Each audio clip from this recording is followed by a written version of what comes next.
ಸ್ನೇಹಿತರೆ, ನಾವಿವತ್ತು ಬೇಬಿ ಬೆಟ್ಟದ ಜಾತ್ರೆಯಲ್ಲಿದ್ದೀವಿ. ಇದು ಏಕಲವ್ಯನ ಒಂದು ಮಗುವನ್ನು ನಾವು ತೋರಿಸ್ತಾ ಇದ್ದೀವಿ. ಹೋರಿಕರು ಇದು. ಸೊ ಮಾಲೀಕರ ಹತ್ರ ಮಾತಾಡಿಸೋಣ, ಅದ್ರ ಬಗ್ಗೆ ಹೆಚ್ಚಿನ ವಿಷಯಗಳನ್ನು ನಾವು ತಿಳ್ಕೊಳ್ಳೋಣ. ನಿಮ್ಮ ಹೆಸರು ಇವರೇ? ಶ್ರೇಯಸ್ ಅಂತ. ಯಾವ ಊರು? ಮೈಸೂರು ಲಲಿತಾದ್ರಿಪುರ. ಇದು ಏಕಲವ್ಯನ ಮಗು ನಿಮ್ಗೆ ಎಲ್ಲಿಂದ ಸಿಕ್ತು? ಇದು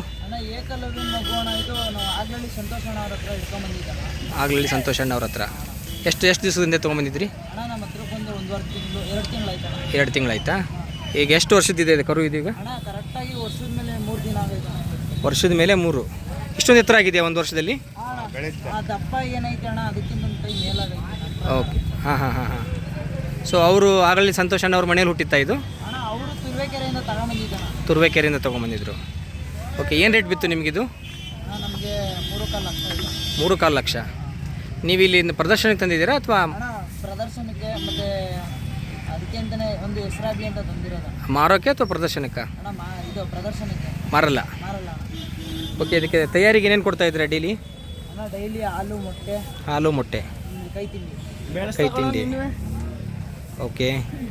ಇದೇ ನೀವು ಎತ್ತು ಮಾಡಬೇಕು ಅಂತ ಆಸೆ ಇದೆಯಾ ಅಥವಾ ಬೀಜಕ್ಕೆ ಅಂತ ತಂದಿರೋದು? ಬೀಜದ ಹೋರಿನೇ. ಓಕೆ. ನೀವು ನಿಮ್ಮ ಮನೇಲಿ ಬೀಜದ ಹೋರಿಗಳಿದಾವ? ಡಾಲಿ ಐತಣ್ಣ, ಇದು ಕಾರಣಾಂತರದಿಂದ ಬಂದಿಲ್ಲ. ಓಹೋ, ಡಾಲಿ ಮನೆಯವರೇ ನೀವು? ಓಕೆ. ಡಾಲಿ ಒಂದೇ ಹೋರಿ ಇರೋದಾ ನಿಮ್ಮ ಮನೇಲಿ? ಡಾಲಿ ಆ ಕಡೆ ಪಕ್ಕದಲ್ಲಿ ಐತೆ ಅಣ್ಣ, ಡಾಲಿ ಮಗ. ಹಾಂ, ಡಾಲಿ ಮಗ. ಅದು ಡಾಲಿ ಮಗನಾ?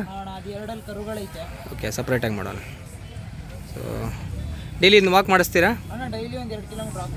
ಡೈಲಿ 1 ಕಿಲೋಮೀಟ್ರ್ ವಾಕ್ ಮಾಡಿಸ್ತೀರಾ? ಹೇಗೆ ಇದು ಸೌಮ್ಯ ಇದೆಯಾ ಅಥವಾ ಸ್ವಲ್ಪ ಅಗ್ರೆಸಿವ್ ಆಗಿದೆಯಾ ಅದು? ಹಸುವಿನ ಜಾಗದಲ್ಲಿ ಅಗ್ರೆಸಿವ್ ಆಗಿದೆ. ಹಾಂ, ಹೊಸ ಈಗಾಗಲೇ ಮುಟ್ಟಿದ್ರು ಏನು ಮಾಡಲ್ಲ ಅಣ್ಣ. ಓಕೆ. ಜನ ಯಾರಾದರೂ ಕೇಳ್ತಾ ಇದ್ದಾರೆ ನಿಮ್ಮನ್ನು ಮಾರಕ್ಕೆ ಕೊಡ್ತೀರಾ ಅಂದ್ಬಿಟ್ಟು? ಸುಮಾರು ಜನ ಕೇಳಿದ್ರು ಅಣ್ಣ.